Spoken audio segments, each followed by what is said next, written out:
So I have been doing some research on the internet, and as you do, and I've been looking to obviously find out about the Game Awards that are coming up very soon. I can't remember when they are.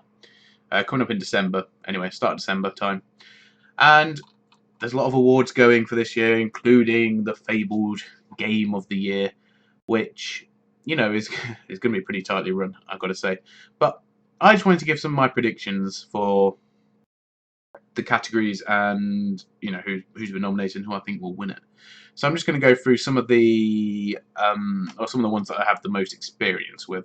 So, or some of the ones I actually, well, some of the ones I actually have a opinion on.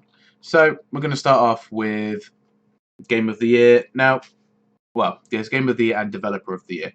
So the two of them have sort of been they've been separated, but they're sort of the same thing. I mean, generally, if a game's won Game of the Year, the developer should also win it, I suppose, unless you obviously have to count all the rest of their games.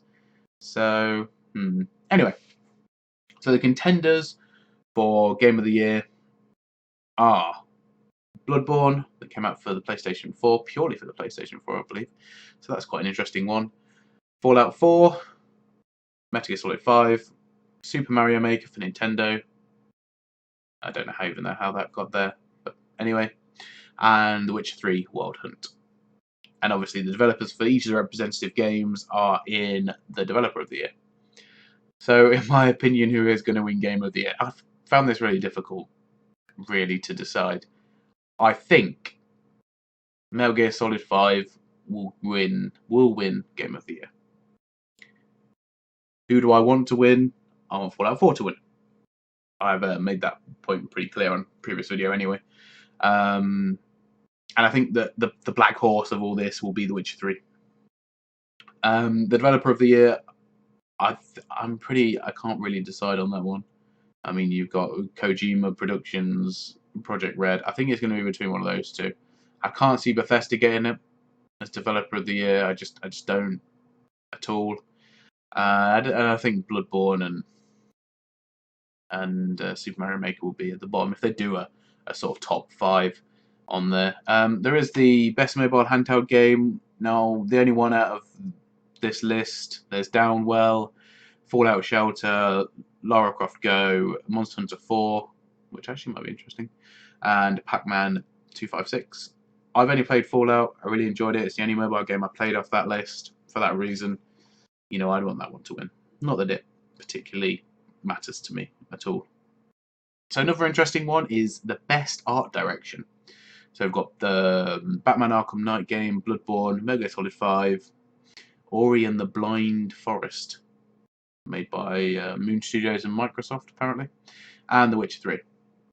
In terms of Best Art Direction, now this isn't Best Graphics. This is most fitting with the with the theme along with the graphics. So, I don't really know, to be honest with you. I really thought that they did really well with The Witcher in pretty much everything they did with it. So probably going to have to go more towards The Witcher 3 for that one. There is another one for Best Score and Soundtrack.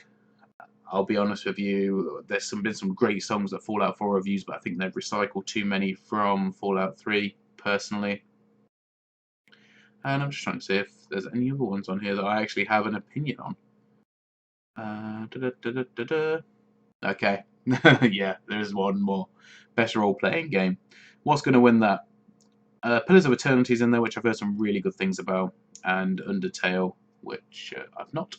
Personally, best role-playing game probably does have to go to The Witcher 3. Game of the Year for me, which Fallout 4, but the best role-playing game, Witcher 3. I think that purely because Fallout has watered it down a little bit. I think that I would lean more towards Witcher 3 for that one. There's only two more I've got. There's two more. Best multiplayer. In there, we've got Call of Duty Black Ops 3, Destiny the Taken King, Halo 5, Rocket League, and Splatoon. I'll be honest with you, I've put a lot of hours into Rocket League, and I think it's an amazing game. I think that it should be in the indie one as well, but I'm not sure if it is. Is it in the best independent game?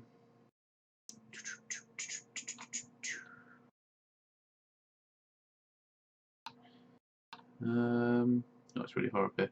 Yes, it's in the best independent game as well. For me, it should win that and the best multiplayer, but obviously, you know, we've got Call of Duty in there and Halo 5 and Destiny, so yeah.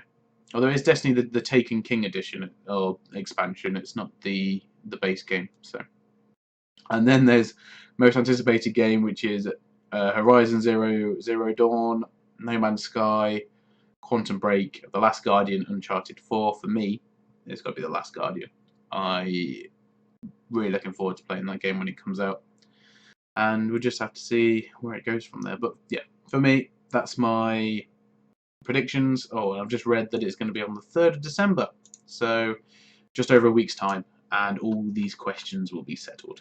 Anyway, guys, thank you much for watching. Hope you've enjoyed the video. I'll see you all very soon. Goodbye.